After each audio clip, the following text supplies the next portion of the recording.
Hey y'all, in today's video, I'm going to be sharing 4 delicious crockpot recipes.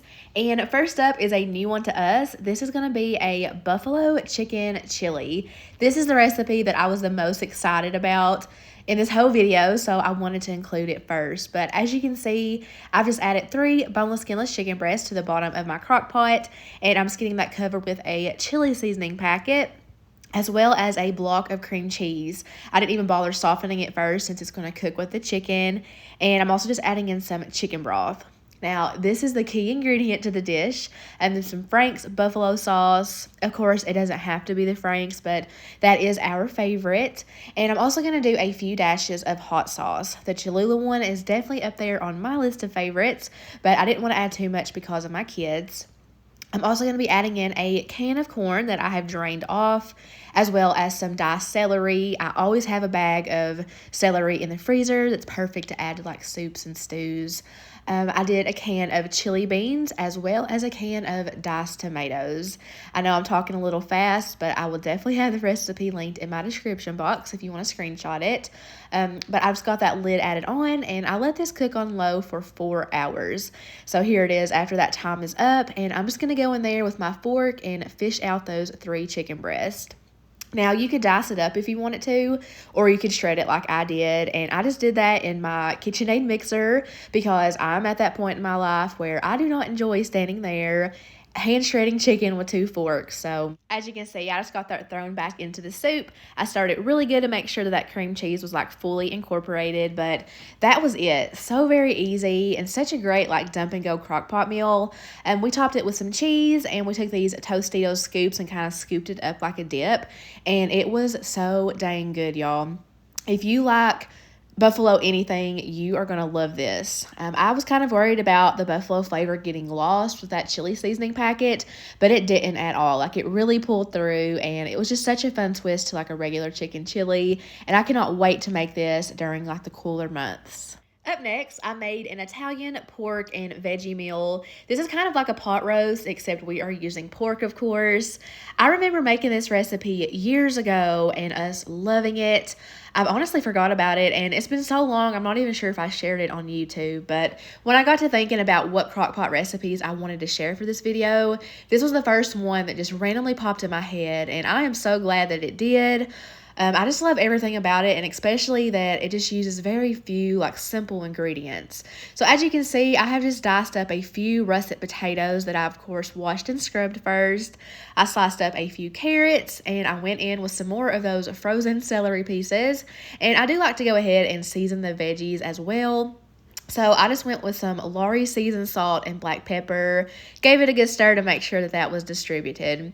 Now I'm going to go in with my pork. So this is a pork tenderloin, and as you can see, it's close to 2 pounds, and I think that it's very affordable, and it really stretches a long way. Like, you get a lot with that. And I'm going to take one of these zesty Italian seasoning packets, sprinkle that all over the meat. If you have never bought that before, you can almost always find it close to like the ranch seasoning packets. I also added in some chicken broth and sprinkled everything with some black pepper.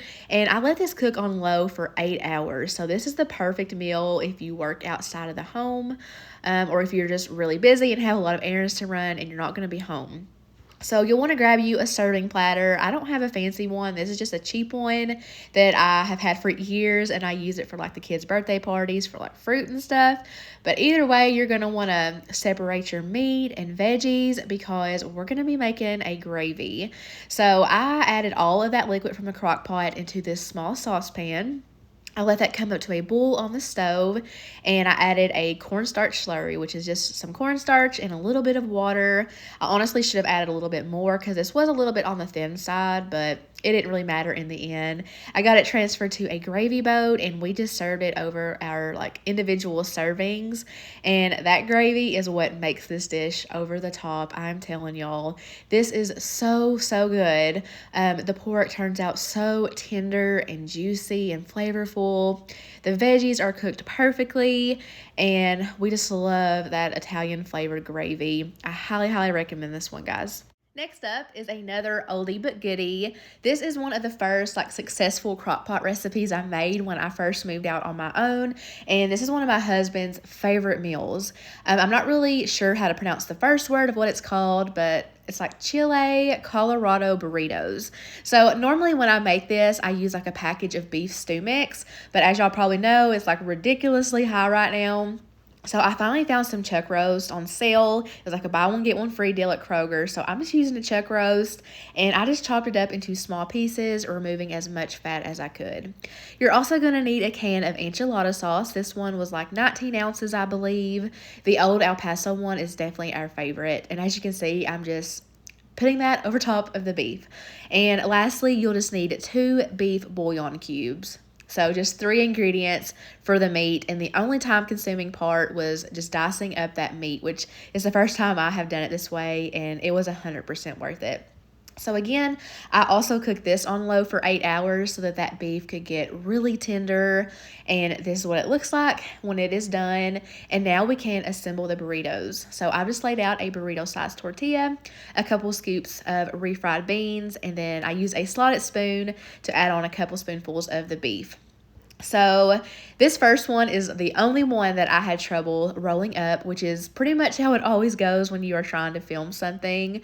But if you know, when you buy a package of tortillas, they're usually all like different sizes, and this was the smallest one in the pack, which made it a little difficult, but I got it. And don't worry about all that liquid like seeping out and like kind of making a mess here. It's meant to be like a wet burrito, and they don't get soggy, which is really shocking, and I'll explain why I think that is here in a second. But as you can see, I just started by making 3, one for me, one for Josh, and then I split one for the kids. But there was plenty of extras to make more if we needed to. And I don't know why I use a cookie sheet. I don't know what I was thinking, but if you make this, just use a casserole dish. It'll make your life a lot easier. But I just spooned all of the sauce from the crock pot on top of the burritos. And now I'm just topping it with some sharp cheddar cheese. And that's going to go under the broiler for just a few minutes. And I think that broiler setting on your oven is what prevents these from getting soggy, since it's at like such a high temperature. It just works perfectly every single time I have made these, and I have made them several times. It is so simple, but it honestly tastes like you have just slaved in the kitchen all day, and I just think that everyone will love them just like they do in my house. So as you can see, I just served it with some homemade Mexican rice, which is one of my son's current favorite foods. And then I just did some more refried beans on the side, and I topped it with some of that cheese that I use for street corn. Can't pronounce it. I'm done trying.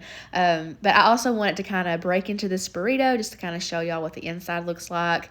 But the lighting is terrible. This was like a really gloomy and rainy day. I tried to move it over so there you can kind of see it. But yeah, this was an amazing dinner.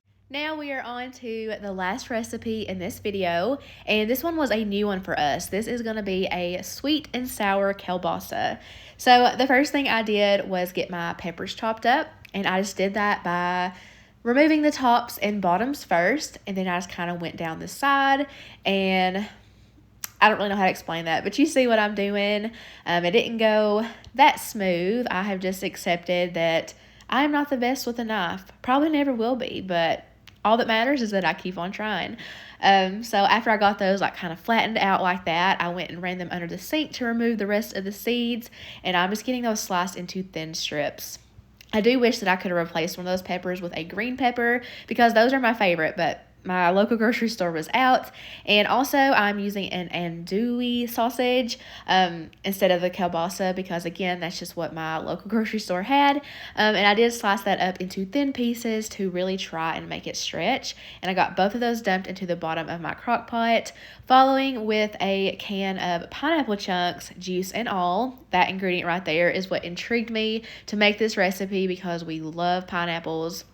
And I'm also going to be adding some barbecue sauce. Just grab your favorite one, but we are big Sweet Baby Ray's fans. I didn't measure anything. I just kind of guessed what I thought it needed.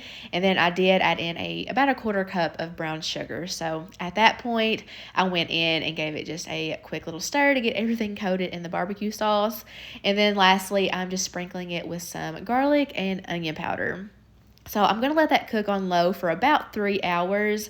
That way the peppers could still have a little bit of a crunch to them. Now, I don't always mind like if the peppers get soggy in a recipe, but for this particular one, I thought that it needed a bit of a bite to it.